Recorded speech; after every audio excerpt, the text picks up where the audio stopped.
My name is Irina Ristarkova, and I'm co-teaching a class with Lisa Nakamura on a FemTechNet seminar called Dialogues in Feminism, Technology, and Culture.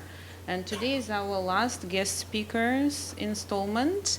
Very pleased to have here today with us Claudia Costa Pedersen and Arzu Özkal. Arzu Özkal is a Turkish-born media artist and designer. Her practice engages with different interpretations of the body and its relationship to the environment. She raises questions about dogmas, traditions, laws, and patriarchal value systems through videos, public interventions, performances, and design work.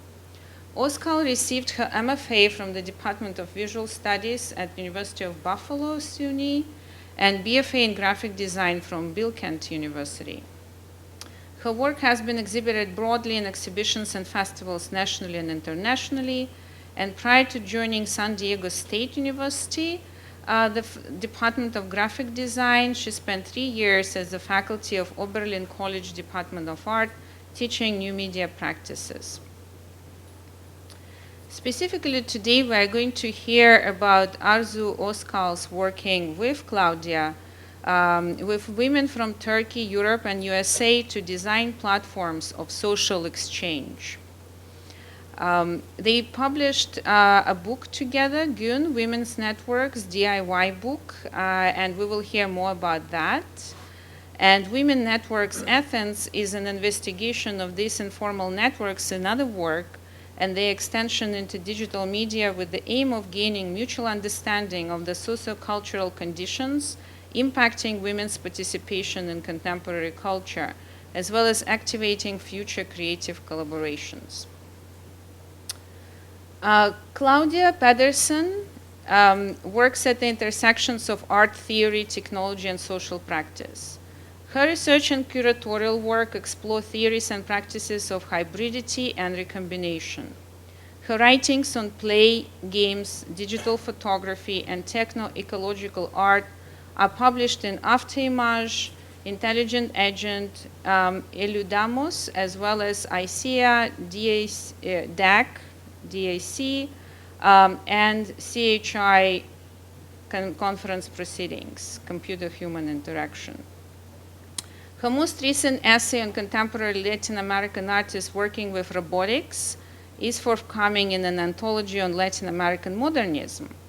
She is a contributing moderator to Empire, an online listserv on new media art for which she recently curated a month-long discussion on video games and art with invited artists, theorists, and curators.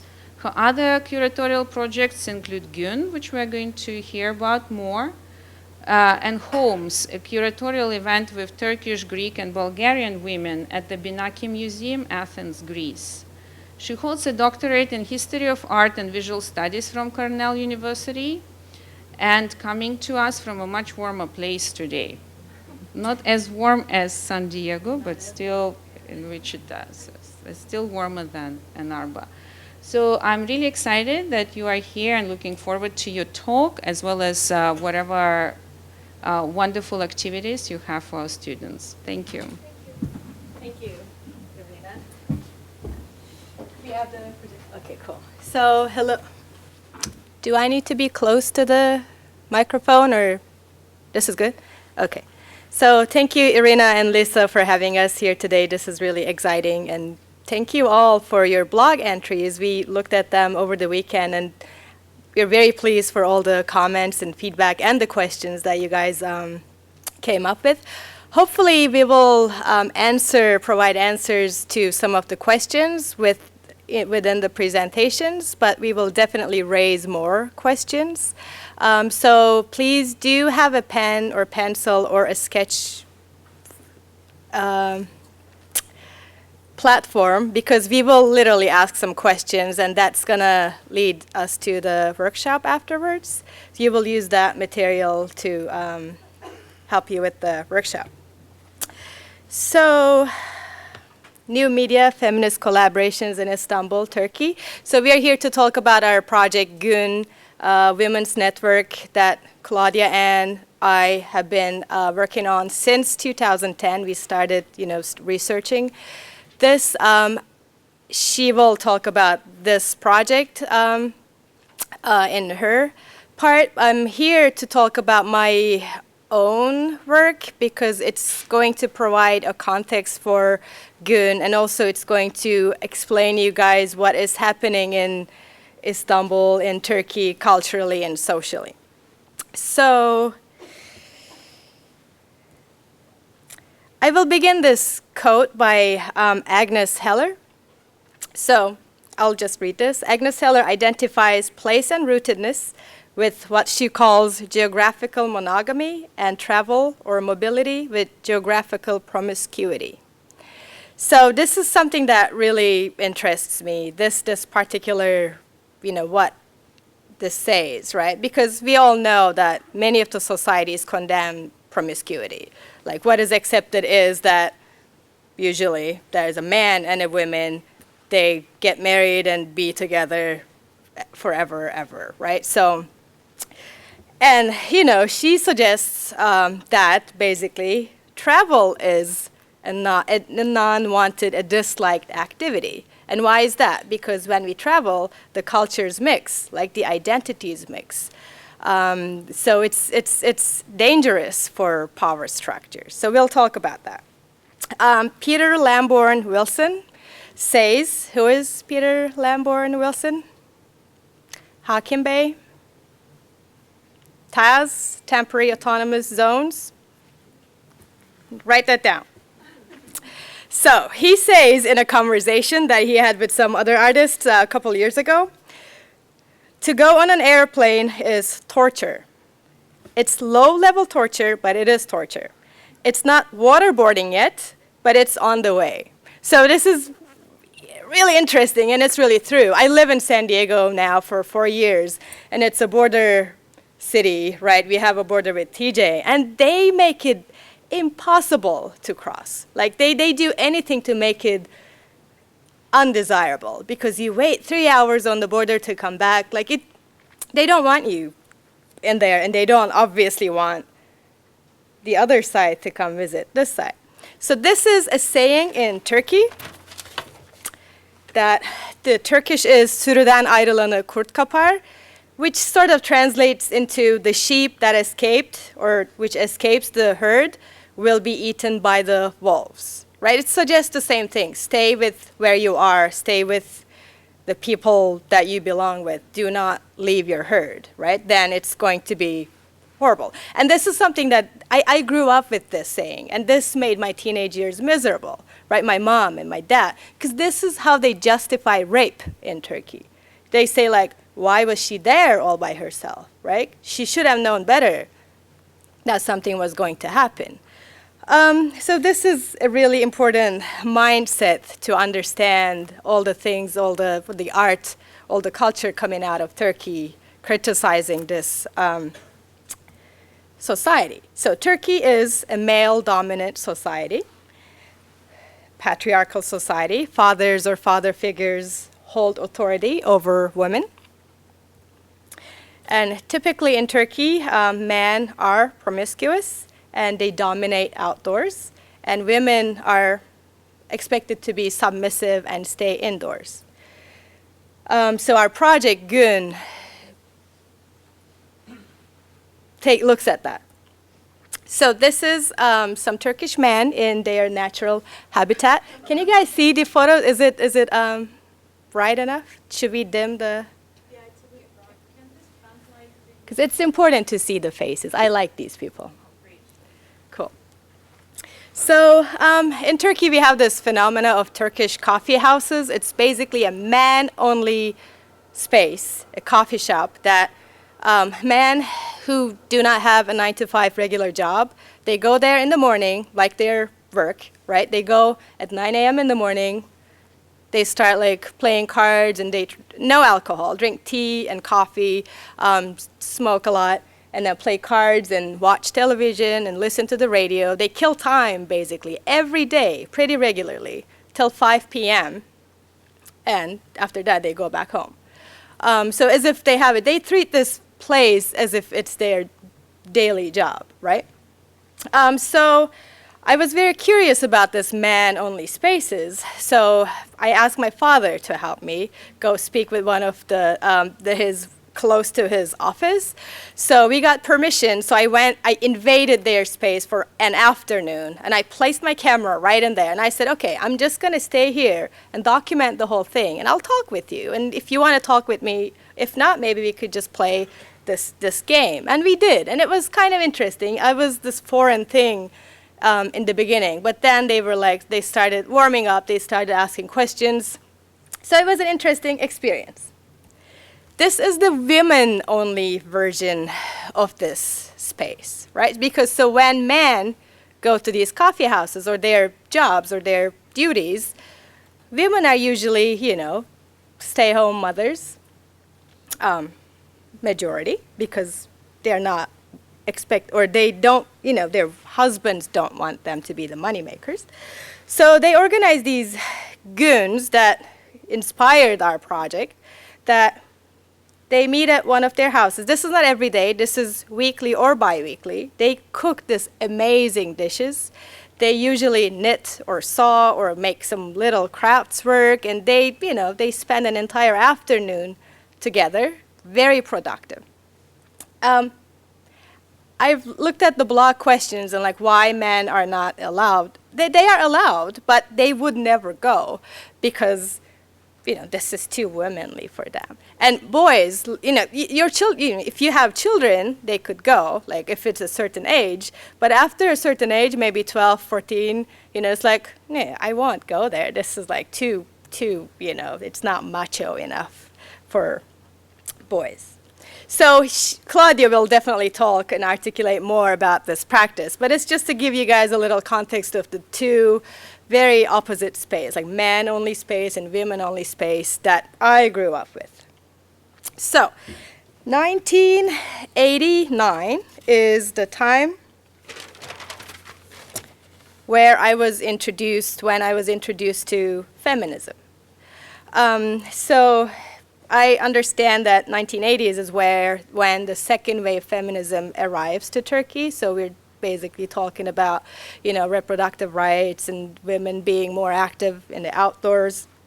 So I had a classmate that her mother was one of the founders of this major feminist organization, Purple Roof, its translation, that in class she gave me this very similar to what is here, a brooch, a pin that had a purple rose on it. So she gave it to me and said, my mom is handing these out to young women, for them to defend themselves. Because, I was 14 at the time, and every day, every night, coming home from school, I was sexually harassed by men on the street or on public transportation, verbally or physically, elder man or young man. It was very normal, right? So this is the first time, basically, it's women responding, reacting to this, being, stating, expressing that they're uncomfortable about this. So this is the first publication, or a publication. It's Cactus, basically, spikes. So it's all about talking about this needle, promoting this needle. Women, get one, right? You need this. So it talks about, it's all Turkish, but you can see the pictures. And it's actually, it reminds me, or it makes me think of this viral videos about catwalk, right? It's quite sad that it's 2014, we're still talking about the same thing. So I can wear whatever I want. This doesn't invite you to harass me, or I can go out at night. This doesn't mean. So this is all about empowering women or telling women that this is not right. You don't have to feel okay with this. Okay, before that, I go home with my pin. I feel great about it. I feel great. I'm a feminist now. So I go home. I knock on the door. My mom opens the door, and she's immediately recognizes this brooch, and probably she saw it on television or on the newspaper that this was the feminist thing. So she immediately grabs it from me and breaks it. And we never talked about it. That was her only response, right? Because she grew up being a very submissive, quiet, good wife. And she never thought that I could become something else. I had to stay home. That was the normal norm. So I made this video kind of responding to this memory about this pin. It's called entitled As. I will show only a little bit of it. Maybe I can talk after that.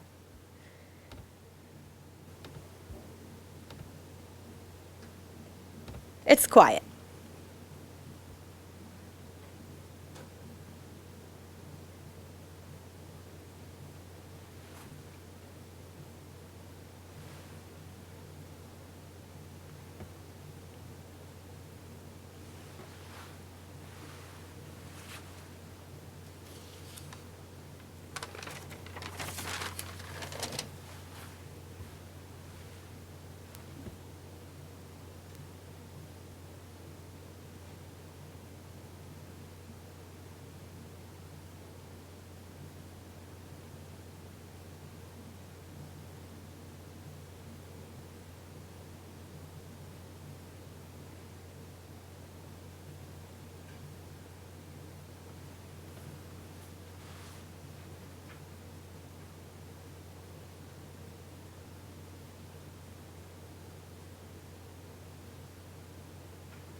So this is the full text, or the complete. Oops.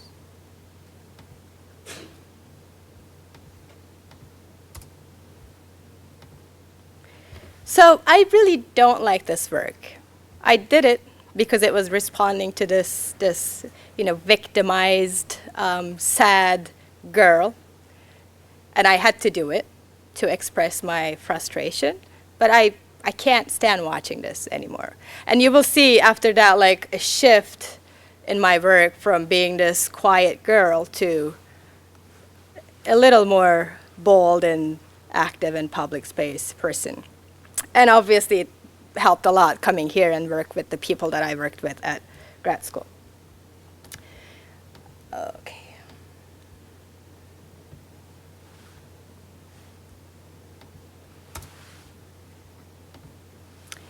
So I really like this quote from Hermann Hesse. Each of us has to find out for herself what is permitted and what is forbidden for her. So the first question I will ask you guys to brainstorm is, what are you permitted and what is forbidden, you think, for you in your life? So you have about a minute to just write down a quick response.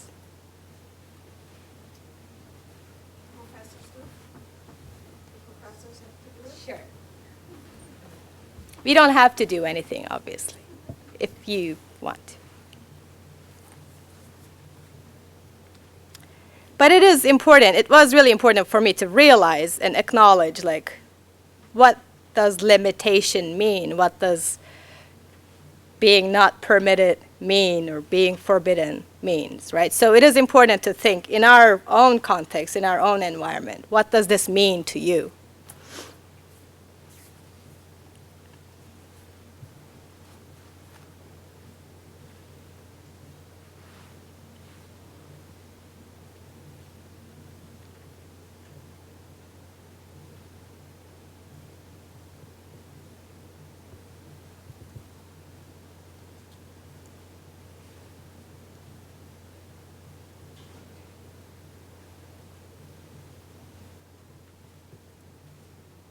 Okay, as Irina mentioned, during the introduction, my work is about inclusion versus, often deals with inclusion versus exclusion dynamics within groups and societies, like the men's spaces and women's spaces. Why can't we go in there and why can't they, So I try to blend these things, not necessarily always succeed.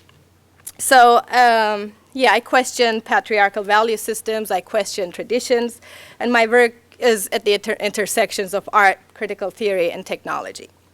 So the first work I'm going to show is, some of you wrote about this, thank you. This website that I put together called Tract. So when I left Turkey, it was 2002, and it was still a quasi-secular country. So the balance between the secular group and the Islamist religious group were still, pretty even. It's shifting now that it's more Islamist, I guess. And it is really important to understand this shift, this cultural situation, to understand what's happening in this country and all the conditions that are affecting women's life there, right? So very recent phenomena that we have this minister this summer had this public speech and said, pregnant women shouldn't go to public spaces because it is so obvious that they recently had sexual intercourse. No comment, right? So, and I know we have examples here too. It's not the only country that tries to oppress and controls the women's body, but yeah, they could be very verbal about this. So I created this website. I wrote this code where the code was checking regularly every hour all the online newspaper websites looking for certain keywords that would identify news about secular groups and news about this religious groups. And I had this third group, which I called the passives, which is basically all these major newspapers have soft porn to keep people occupied or keep people attracted to their websites, right? So they only go and look at breasts and not really care about the politics or anything else. So it's just to entertain those people. So for this screenshot you're seeing here, the military represents the seculars. It has 16 findings, the Islamists 12, and the passives are 9. So it was just going to visually, generate this map every time to quickly understand what was happening, what was dominating the media that day. So it was also had this political climate map that I analyzed the election results from 95, 99, and 2002. This is when I made this. So you could see the shift between, blue is the cold from modern Western influence, and the red represents the, more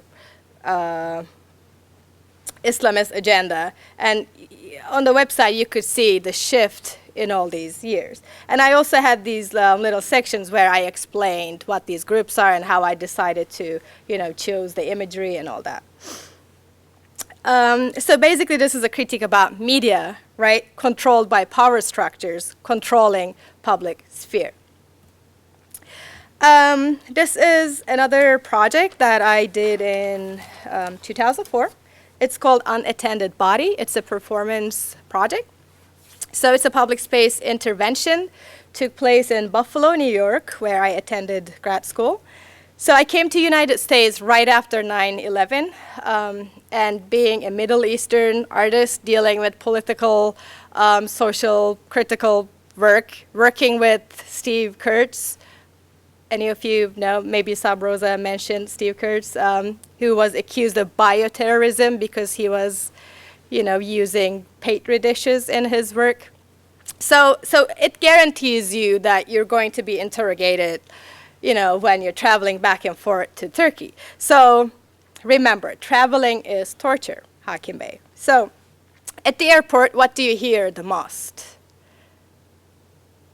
Do not leave your bags unattended, right? Because it is, a bag could be like a threat for the whole thing. Like you genuinely can leave your bag unattended in the bathroom, and when you go back to pick it up, you see like people in hazmat suits blowing up your underwear. So this whole situation made me think of Heidegger's existence at its most banal.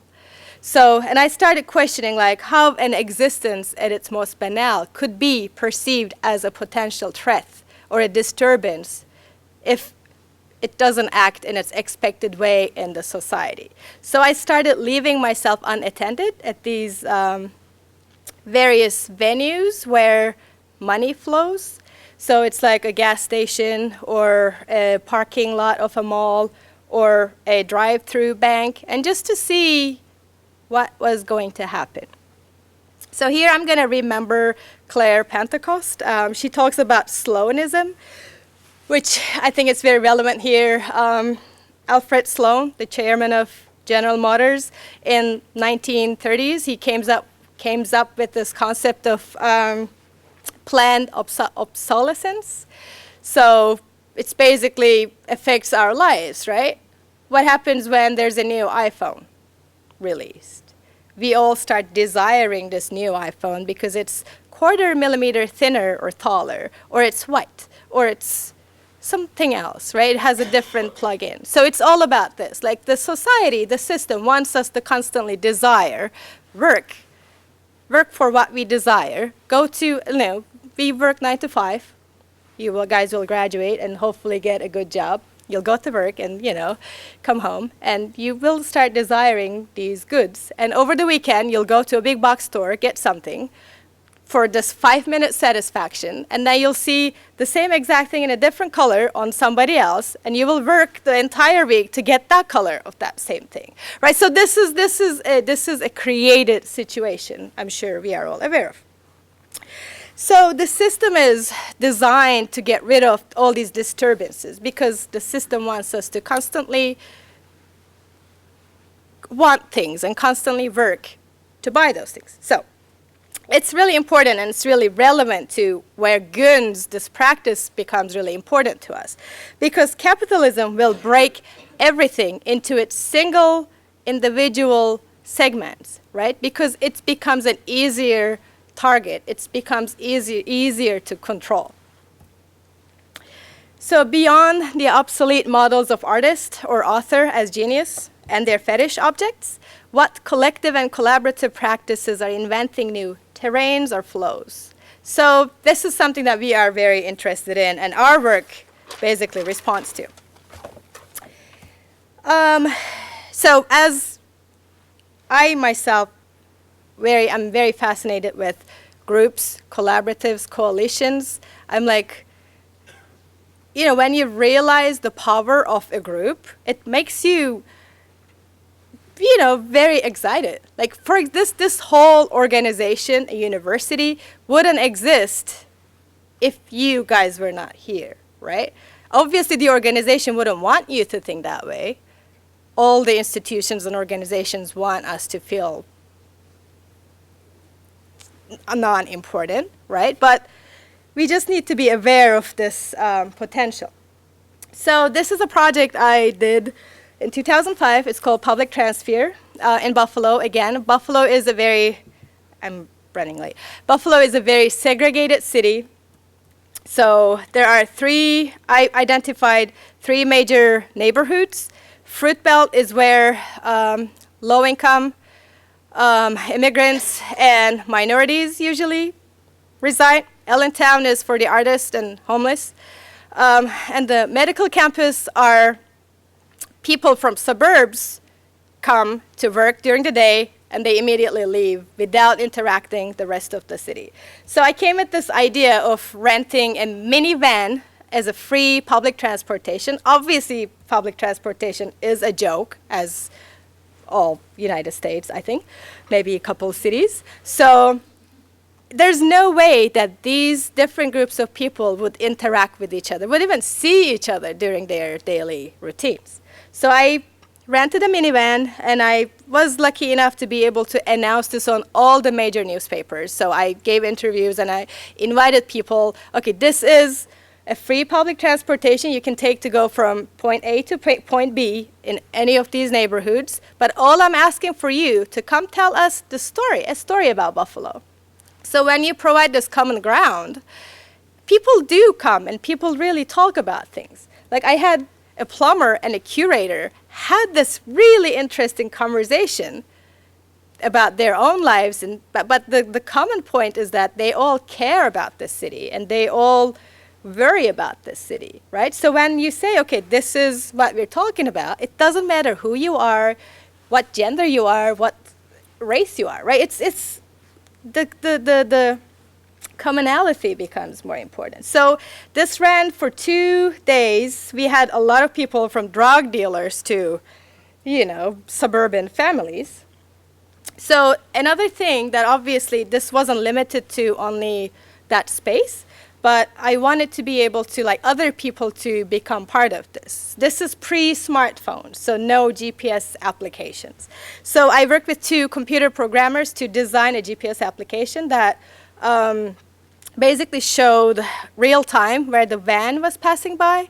And we had the radio. I basically used my cell phone to record, to transmit all the conversations to an online radio station so that people could listen to the conversations. They could text message us. They could leave messages on the website.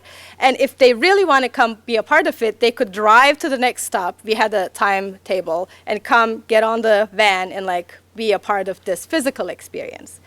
So. And this was basically my first attempt of okay, it's really interesting to bring these communities together. Because again, what the aim of capitalism or the neoliberal market is to segregate us, right? It's a lot easier for them to manage when we are segregated. So the second question I want you guys to brainstorm is, if you were a needle, sorry for the typo, who metaphorically would you poke? It could be anything. It doesn't have to be a man on the street, like the literal, reason for these needles exist. But what would that be? For me, segregation. I poked, right, with my work.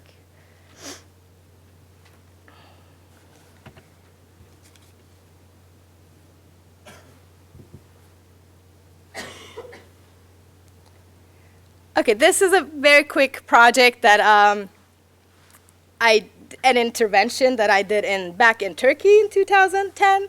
During a residency, I organized all the artists that attended the residency.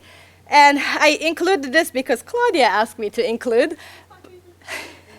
But it is also a response to, and it's sort of a follow-up on the coffee shop project, because this is targeting Starbucks, because Starbucks are popping up all over in Turkey. And they're serving Turkish coffee, right? So we do drink a lot of Turkish coffee in Turkey. And there are local places, they do it really well. How Starbucks and Turkish coffee would not really work together, but they sell it. So they have a machine, so they don't do the whole handmade process too. So they have a machine and it takes 3 minutes to make a single cup of Turkish coffee. So I lined up all the artists and said, okay, every 3 minutes, one of you will go in and order a Turkish coffee. So we basically occupied this one single shop for 45 minutes, and finally the machine broke, unfortunately, so we had to stop. So, and you can see on the bottom left picture, it's all us drinking Turkish coffee. So would this change anything in the capitalist system? No, but something that I had the urge, to say something about this. I'm going to finish with this lovely lady that I'm currently in love with. Lady Mary Wortley Montagu from 1700s. How many of you know about this woman? Great. You please write her down. She's pretty inspiring and amazing. And I found out about her when we started our research about these goons. She is the wife of a British ambassador who served for 2 years in the Ottoman Empire. And for 2 years, she regularly attended those women-only days. And she's constantly sending letters out to her friends and acquaintances in England. So they have books about this, or she has books with all these letters. And one thing that she particularly likes about is the Ottoman smallpox inoculation. So she realizes that smallpox is like a big problem. She loses her brother to smallpox. So she realizes that the women, what they do is that they discovered this practice that they get a sample from the liquid of a smallpox blister and they apply it to their children to introduce the virus to the body. It's like the flu shots today, right? It's like a little bit of smallpox virus, and they recover from it pretty quickly than like being exposed to it in a different setting. And she takes this practice with her to London, and she talks with doctors and scientists, and she receives a lot of resistance because she explained it's an Orient practice. But also, she is a great feminist. That her diaries that I'm reading right now is, her travel journey from London to Constantinople. So she writes about, Holland, Amsterdam, goes through Germany, and she every night she goes undercover. What is the word for undercover? Anyhow, it slips on my mind. But she goes out in the city and explores the city all by herself as a woman, 1700s, right? And she writes about what she finds out to her friends in different cities at the time. And it is believed that she wrote this pamphlet, Women Not Inferior to Men. Again, undercovered with no name, but a lot of people think that she wrote this. So this is really interesting person where I'm going to end my conversation, and Claudia will continue from here to the Gun practice. Thank you. And the question, sorry, I'm not done. Sure, sorry, I'm not done. I have 2 more questions, I forgot. But you can start setting up. So, question 3 that I want you guys to brainstorm. What should history books write about you if you could decide it now? What would that be?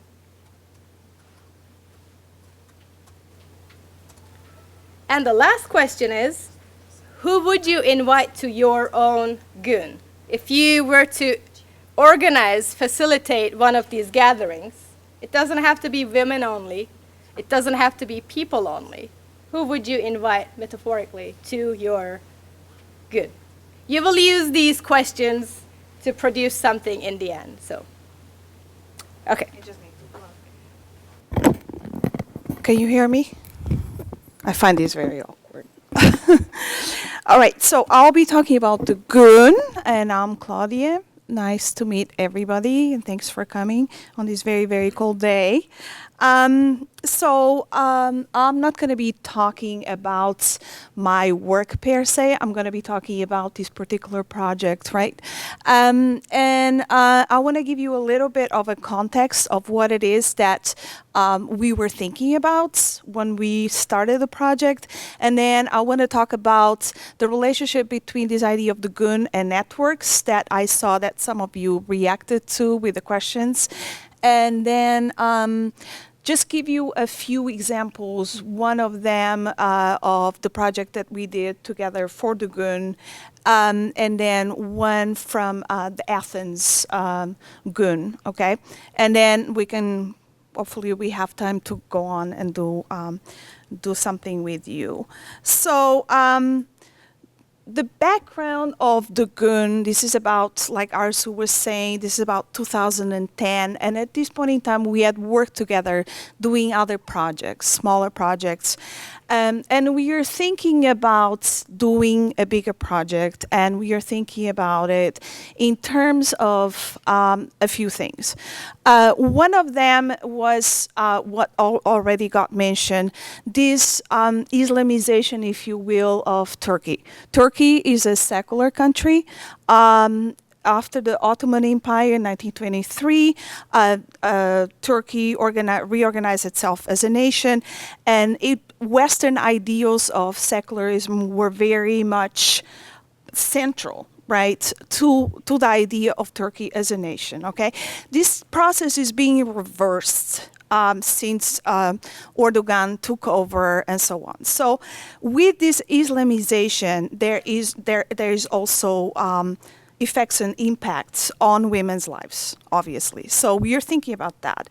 And another way we are thinking of, because obviously we live in the United States, and by the way, I just want to tell you I'm not Turkish, I'm Portuguese, and I grew up in the Netherlands as well, and that's where I started doing work with Turkish feminist groups. So that's where I come from, okay?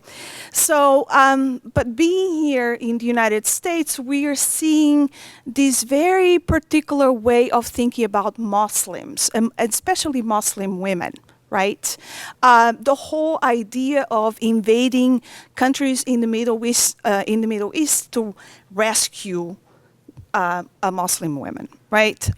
This was said in 2004 and so on, and this idea of that somehow Muslim women are oppressed and that we need to send in troops to save them. Okay, so there was these two things going on that we're thinking about. Another thing that was going on was Isaiah. Okay, and some of you already read about what Isaiah is. It's the International Society for Electronic Arts. And what happens with Isaiah, it started in Amsterdam in the 90s, the kind of the height of digital utopianism, as Lisa was mentioning. And so Isaiah was put together as kind of a point for international encounters of people that are interested in media. Right? And what happens is every year this festival takes place in a different country. Okay? And in 2011, it was taking place in Turkey, in Istanbul. A funny thing about this, though, is that the theme at that year, the festival has a theme every year, was networking. Okay? And the funny thing of that we, saw happening with the festival was this idea of how networking got thought about, right? In terms of a new media festival. Networking as a term was very much understood as being connected to computer culture. Okay, not only that, but also being connected with business. Okay, so what happened with Isaiah in Turkey was that we ended up at the Sabancı Towers. Okay, and the Sabancı Towers is a fortress, a business fortress. Okay, it's kind of outside of the way. It was very surveilled. We had to go through all kinds of surveillance people, guards, and so on. It was a very, very strange setting for a media festival. Okay, so we were thinking about this. This is the way it got articulated. The idea of networking was very much in that sense at that particular time. So we were thinking, well, let's see who is also part of the festival. Right, who gets invited and so on. And we saw that there were not many Turkish women as well within the festival. And the reason for this is that a lot of the Turkish women that are working in Turkey with media are either organizers, as curators and so on, they work as curators, or they are artists that work with software, but as users, right? And so they don't have the same opportunities, to be part of the festival in the sense of, thinking of the festival as networking in computer culture. So we were thinking about how should we put this together in order to ensure that there is space for women within a new media festival. Okay, how do we come up with a space in which different women from Turkey that are connected with media but that are not working with media in a hard way, right? how do they get into the festival? So we ended up with the idea of the goon, okay? And the idea of the goon, why? Because we wanted to invert this idea of networking, the connections between networking and business, okay? A space of exchange in a very particular way. And we wanted to invert the idea of networking in relationship to, thinking about it in relationship to computers, right? Not an embodied practice, okay? If you think about etymology of the word network, it actually traces to a very, very haptic and very embodied context, okay? It meant just textiles, okay? It meant networks between people, right? Before it became part of the computer culture, the computing culture that we have now. So we are thinking about how can we make a network that is localized, that speaks to the Turkish context, okay? So what's the point of having a media festival going from one year to one city to the other? You know, if it's not going to be really interacting with local context, what's the point of that? And what do you mean by networking in relationship to that local context? Okay, so that's what we are thinking with the GUN. Does that make sense? So we were thinking about it. Also, how do we get women, you know, in Turkey to be recognized for what they do with media? Okay, so the GUN. Which is basically a network, right? As we showed. So the GUN itself is an historical practice, as you saw, and you probably read the essay about the GUN itself. Berne et al. Is actually one of the very few, the only one that we know of a social science perspective that that actually works with the concept. She works in France at the Sorbonne, and so she was the only one that we could find as far as this kind of research. There is not much you know, known about this. But it is a women's community that is very much historical. Okay, some of you had the question of like, what's the point of, you know, getting this community, the GUN, that looks very much upper class and so on. It's not upper class, okay? GUN is a visiting practice that straddles all kinds of classes within the Turkish society. Right? And we can talk a little bit more about that. So depending on how rich you are, depending where you are and so on, GUNs can be very fancy, or they can be very, you know, neighborhood kind of, and, you know, you just have tea and some sweets, maybe some Turkish delight and so on. So it is a space that is not feminist, though. It is a space that is part of this idea of the separation of genders, right? Femininity and masculinity, okay? And we were thinking, how can we adapt this? Maybe this is something that is also disappearing in the cities, right? But people still continue to do this. A lot of the women that were part of our GUN had, you know, stories about their mothers and their grandmothers and so on, you know, being part of GUNs. Okay, so we are thinking, how do you adapt a GUN to this idea of a network within computing? Okay, and there were a lot of questions that you posed about how do you select the women? How were the women selected? Okay. It was very organic, okay? So some of the women that were part of the GUN we knew, right? And we asked them to ask other women to join in. And in some instances, we just were researching women and we send them emails, invitations. So the idea was to use computer networks in order to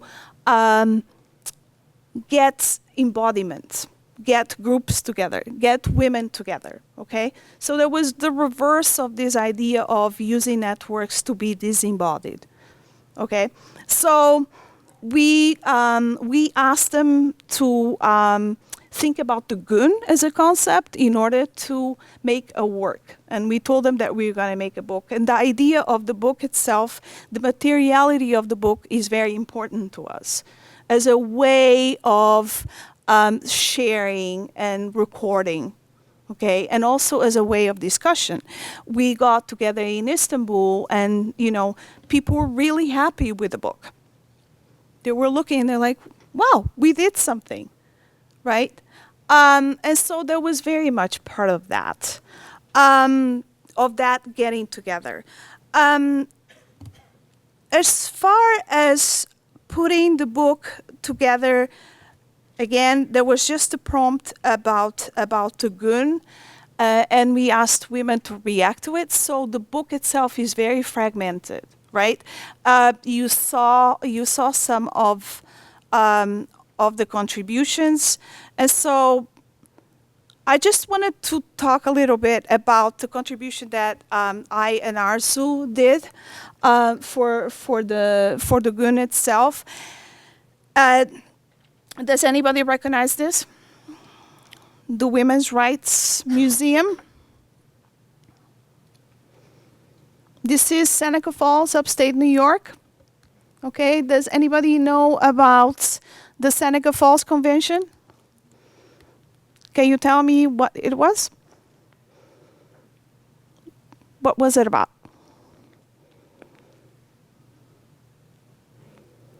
I might be getting my history mixed up a little bit. Wasn't the Seneca Falls Convention kind of like Mary Wollstonecraft and like original suffragettes or like pre-suffragettes almost? Mary was not there, but it was very much But of that, of that area, like the so-called first wave of feminism, right? And it was very much about suffrage and so on, right? The first wave of feminism. Seneca Falls, so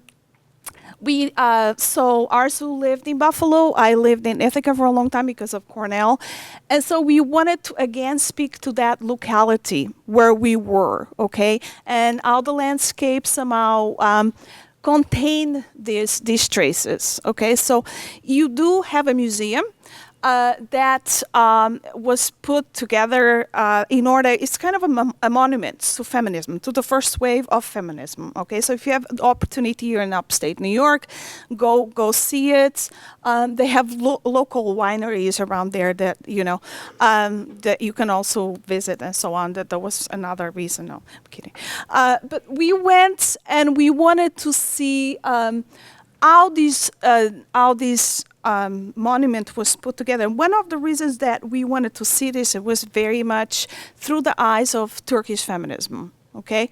The gun is about thinking not only interdisciplinarily, because the women that, of course, are involved in all kinds of disciplines, and some of them are politicians, some of them are photographers, and so on.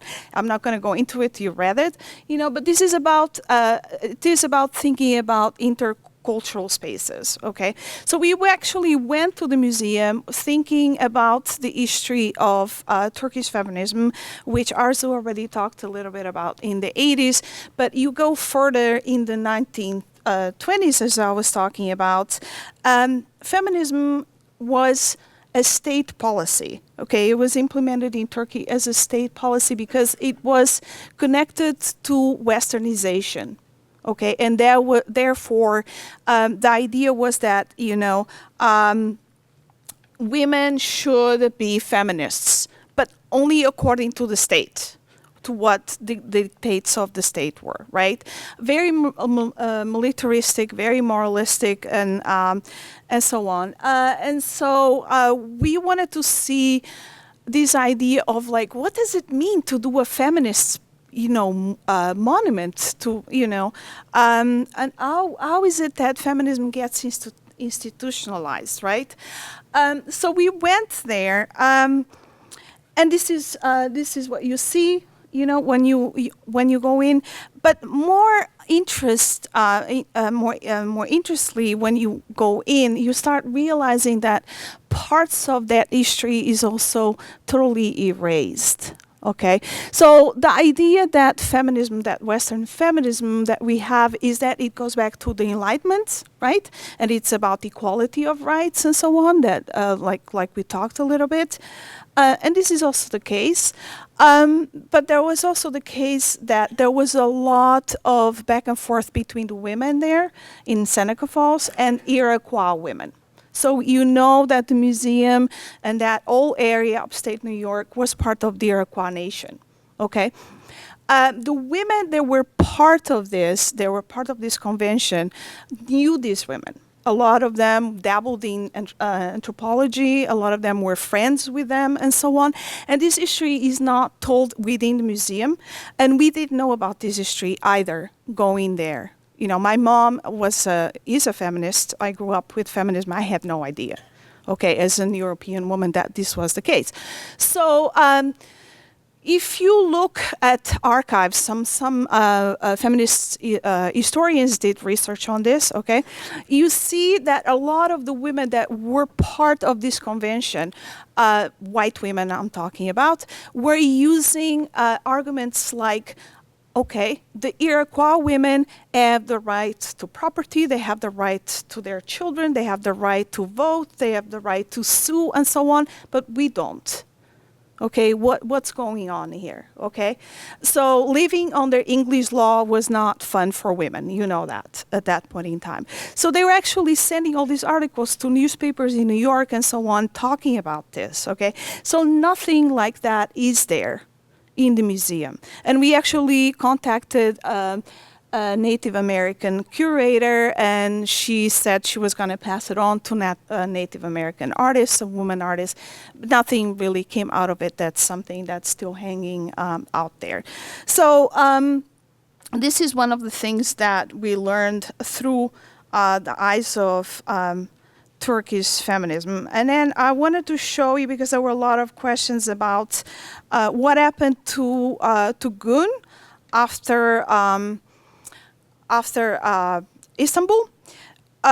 So we went actually to Athens last year, and it was there was an invitation by the Goethe Institute, and there were two women curating exhibition there called Homes. And the idea was to think about the concept of the home within computer networks, within globalization and so on, okay?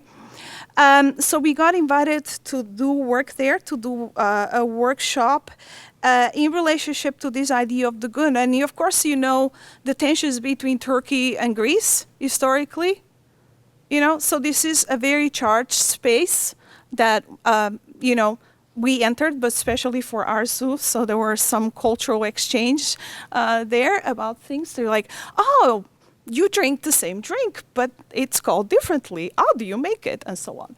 And I was like, okay. So we went, and I'll show you some of what we did. We started actually so we had the piece in the museum, but we also had a workshop that we proposed. It's the same with the Gun, and this was done in a makerspace, okay, in Athens, and the makerspace is run by three women, three very young women.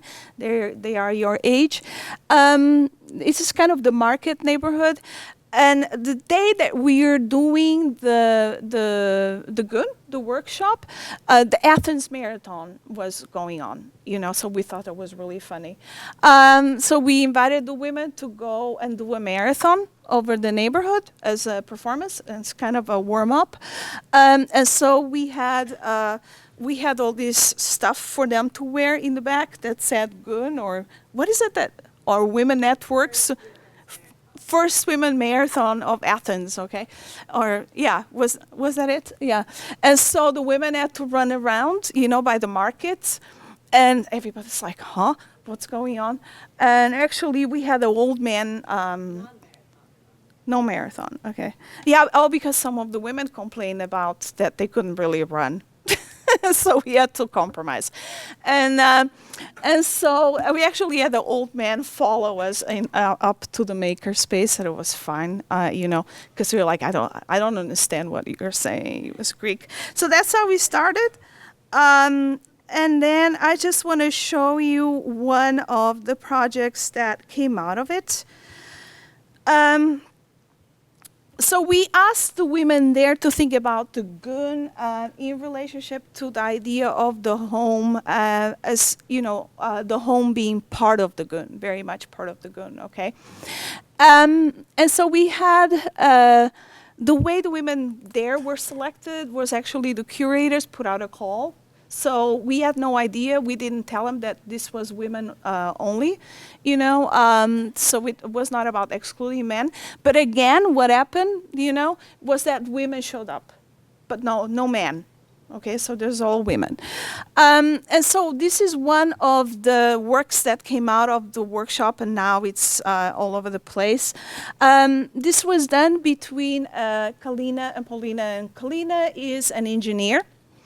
I think she finished, she was at Athens University, and Paulina is at Glasgow doing a PhD in art and design.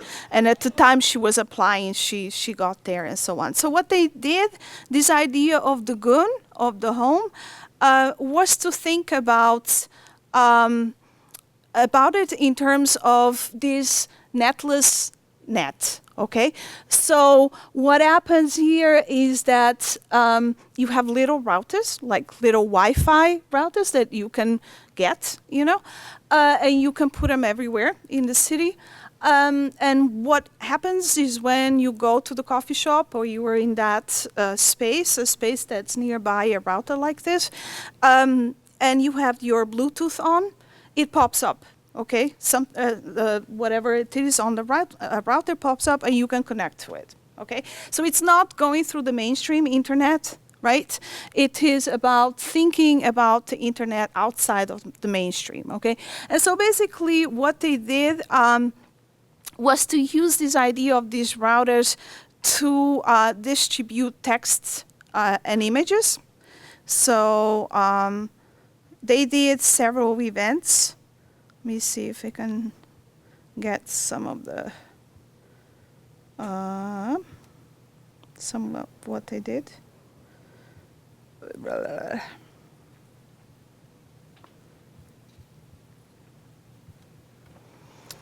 I know they had images here.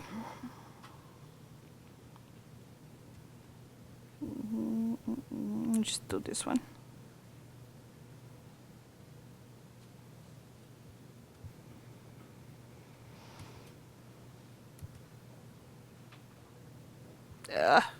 It goes into the Facebook.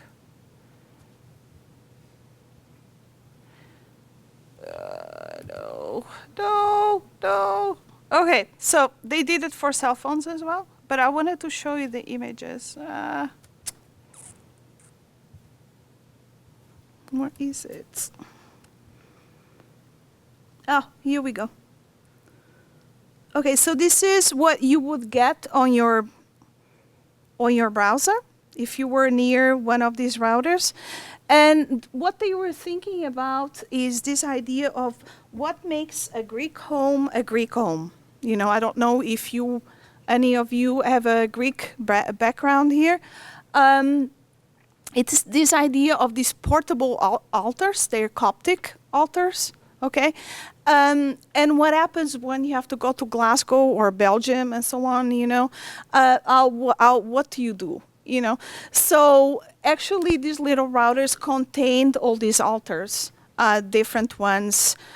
So you could pray to them, but they also had some other things on them that were very critical of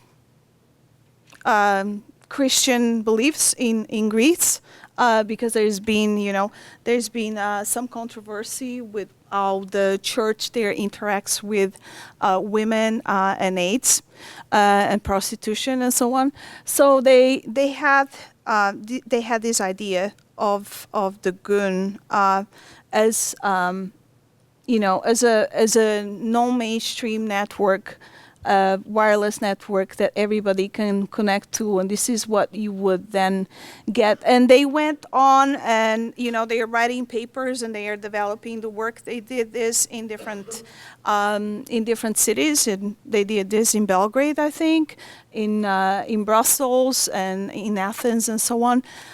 So this is one of the projects that comes out of the GUN, okay, and they did know exactly. So it's not like they came into the space knowing each other. And for us, this was also good because it is an interdisciplinary work, between a visual artist and between an engineer. So that was very much also part of that idea of the GUN, okay? I don't want to give you the impression that GUNs are friction-free. Okay, we had women walkouts.